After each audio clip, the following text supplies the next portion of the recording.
many years of silence, never having a media interview, and people have said that you have given them interviews in years Well, that's past. hogwash. Yeah. That's strictly hogwash. So we're saying I'm today, constantly told that I'm misquoted constantly, saying that I said this and I said that, and it's not happened. so it's pretty well established on this. This is the first time you're speaking publicly about your case. Right. Yeah.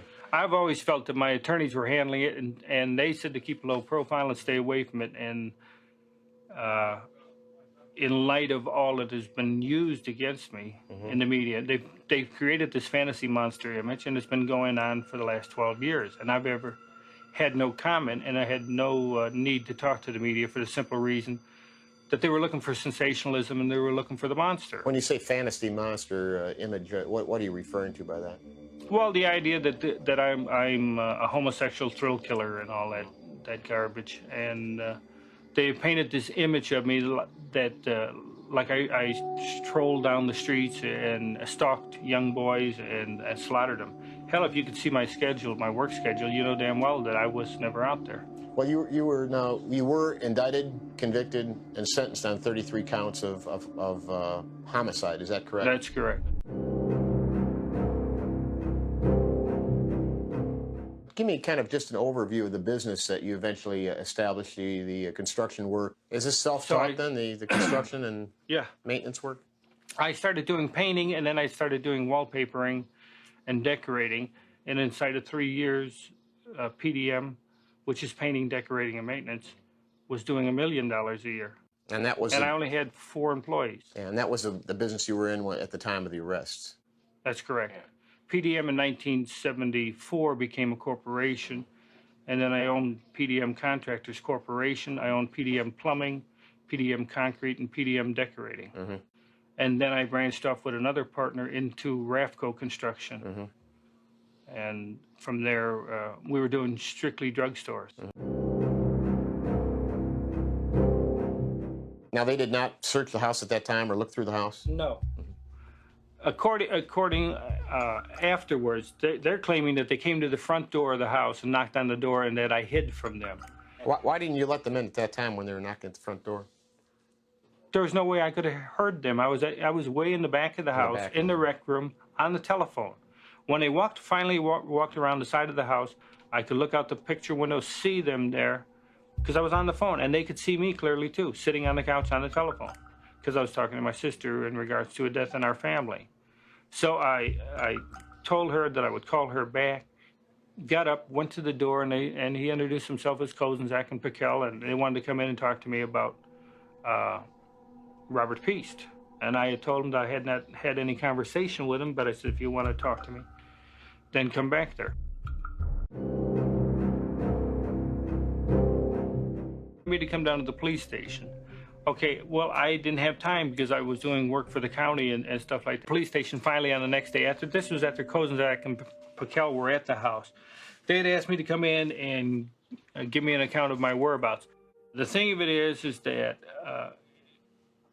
on that same day, they held me there for 9 hours, and while holding me there for 9 hours, they executed a search warrant. The first search warrant was executed on December 13th. That is the search warrant where they claimed they went through the house looking for Robert Piest. It was written up to be looking for Robert Piest, and Robert Piest wasn't there. The police had focused in on you as being the suspect in the missing boy, and eventually... well, they were following me around. Following you? Yeah, constantly. And on December 13th, I had made a statement to the police department, and from that date forward, they had me under surveillance.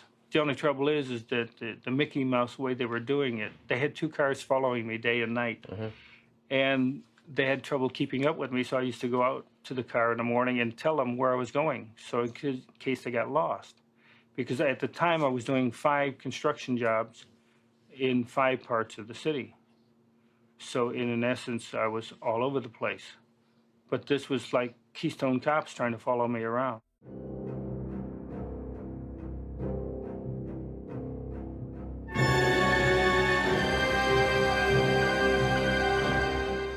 There's that one photograph of you and Rosalind Carter. Yeah, Mrs. Rosalind Carter. Well, the Secret Service tries to cover it up and said, well, we don't know how he got into the picture. Hell, I was in charge of the reception.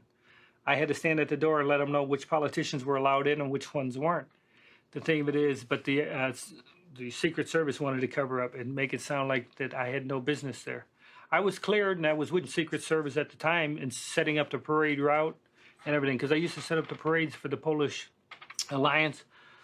And then for 3 years in a row, I had set up the parades to run. And, you know, that's a big feat, getting 20,000 Polish people to go in one direction at one time.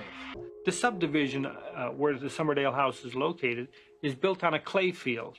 And when it rained, the rain would come down from both ends and would flood from one house to the other. The crawl space would fill up with water. In 1976, I asked a landscaper, I said, what do you do for that sour odor of clay? And he said, spread white lime, just regular masonry lime. On the ground, he said, it'll sweeten up the clay and you won't have that odor. It's sort of like what charcoal does in filtering things. That's why the lime was spread in the crawl space. How much lime was spread down there eventually? I think 700 or 800 pounds of it. The first search warrant was executed on December 13th. However, what is strange is you had 20 trained officers that came into that house, supposedly went down in the crawl space, crawled around. There was no mounds of dirt, there was no odor, there was no nothing. I never feared anybody going down the crawl space. The clowning was relaxation for me. I enjoyed entertaining kids. Like some people are, you know, they unwind in different ways, either by going out drinking or that. I could put on clown makeup and I was relaxed. And I enjoyed doing it. It was only twice a month that I did it. Yeah, this was not used then for a lure to draw kids to you No, we would visit different hospitals and entertain the children there. And we didn't entertain them with handcuffs or anything like that. All we used was balloon animals and small toys and stuff like that. But we also did parades. And in the summertime, like on 4th of July, I used to be in 4 parades in one day. I've always told people when I got into clown makeup, I regressed into childhood. It was fun being a clown because you could be yourself or just let yourself go and act a fool. You could be slapstick and funny and have a good time. That's why I always enjoyed clowning. Clowning has taken a bad name because of what they've used in my case. On a historical note, your Iowa conviction goes back to what year was that? 1968. 68. And what was, just in a nutshell, you know, without getting in too deeply, what was the basis of the Iowa conviction? The basis of it was a sodomy conviction. It's the only thing I ever was sentenced to was a sodomy conviction. They're claiming that the state representative's son, who was on the other party, he claims that he was sexually abused by me. And in essence, he was blackmailing me for it. Now, what it boiled down to was oral copulation. And it was consensual. I moved to Waterloo, Iowa. I was honored as Man of the Year because besides working full-time, I also, you know, I was a chaplain for the JCs and also ran the membership campaign. And of course, we used pornography. We had stag shows, and that's how we increased the membership from 150 to 400 members in that JC chapter. So it was, you know, the thing to do. We were boosting membership from it. So nobody said a word about it. At the time, this young individual made the charge at me. He was blackmailing me. He wanted more and more money. He said, look, I gave you a blowjob. Now you got to pay for this. I said, go see your father. He wasn't getting along with his father. But they came down heavy. How about your dad, John? You had mentioned that you could never really please him, that he had talked of you in and I didn't hate my dad either. But you did have a hard upbringing with him, did you not? My dad came from the old country, limited education, but he was a good provider and with strong will and strong views. He was also an alcoholic, sorry to say. Was he abusive? Did he strike out at you? When he drank, he was almost like a different person. My dad struck all of his children all the time. Yeah. When you paroled out, where did you establish your residency? I was under the Interstate Compact. I was paroled back to Illinois. Mm-hmm. And you went to Springfield first, did you not? No. No? Directly to Chicago because I had a job working at Bruno's restaurant. That was a requirement of Interstate Compact transfer. You had to have a job and a place to stay. I moved in with my mother in the condominium. My dad had just passed away. So I lived with my mother and worked at Bruno's as a chef. When I first got out on parole, for the next 2 years, I stayed with Bruno's restaurant, and I worked for them. But on the side, I used to go in at 4 in the morning and get off at 2 o'clock in the afternoon. And to me, that was too short of a day, not enough work. So I started doing odd jobs painting. And I found that on the weekends, the afternoons and the weekends, I was making more money than I was as a chef, even though I was getting 12-something an hour. I borrowed $600 from my mother, and through odd jobs, I left the chef business. I owned PDM Contractors. PDM was able to work 52 weeks out of the year, while most construction companies shut down for the winter. I never had time to shut down because I had them on a waiting list. Our business was growing at that rapid rate.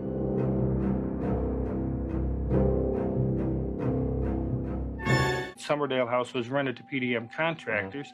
And like the living room was the front office. The dining room of that house was like a boardroom because it was an 8 by 10-foot table with big captain chairs, because we use it as a boardroom for meetings. John, the media has called you a homosexual killer. What is your position on homosexuality? I have nothing against it. I'm an outspoken liberal. I don't care for the labeling. I don't care for any labeling for that fact. Do you claim homosexuality? No, I would definitely not be homosexual. I have nothing against what they do, and I don't deny that I've engaged in sex with males, but that I'm bisexual. You're bisexual? Right. My preference is women, and I've been married enough times and have children, and I see nothing wrong with it. My dad had conservative values. If you're out after midnight, you're up to no good. My dad did not believe it. If you're out after dark and you didn't leave a phone number, you were up to no good. So I think that's why I tended to go that way more, just to be the opposite of him. I was married twice, and just because I didn't get along in the marriages, my marriages went down the drain only because I was a workaholic, working 7 days a week in that. There was 12 keys out to the house. 12 sets of keys? 12 sets of keys. Anybody working for PDM Contractors had a set of keys for the house. So you could come and go when you wanted. And of course, my neighbors would keep me informed. They would inform me, God, while you were out of town, they must have been partying all night there. It was Rossi. Michael Rossi was an employee of PDM. And how old was he at the time? Who was he? He was 20 years old. Insofar as being bisexual, if I wanted to engage in sex, Rossi and Cram were willing to go down on me anytime I wanted to, providing they were given stuff. Now, when the search warrants were effected in your case, they did find an awful lot in the crawl space of your home, did they not? Well, yeah, I had offered to sell them the house because I thought there was nothing down in the crawl space. I had never had any qualms about them going down in the crawl space. Well, how many bodies were actually located on the property, and where? To my understanding, there was a total of 29 bodies or 28 bodies were found on the property. 26, 27 of them under the house. And the rest? One was under the driveway, one was under the garage. So that makes a total of 29. Okay. Now, from the standpoint of the arrest, when you were arrested in this matter, it snowballed. It snowballed. Okay. What was the date of that arrest? Do you recall? December 22nd, 1978 is when I was arrested.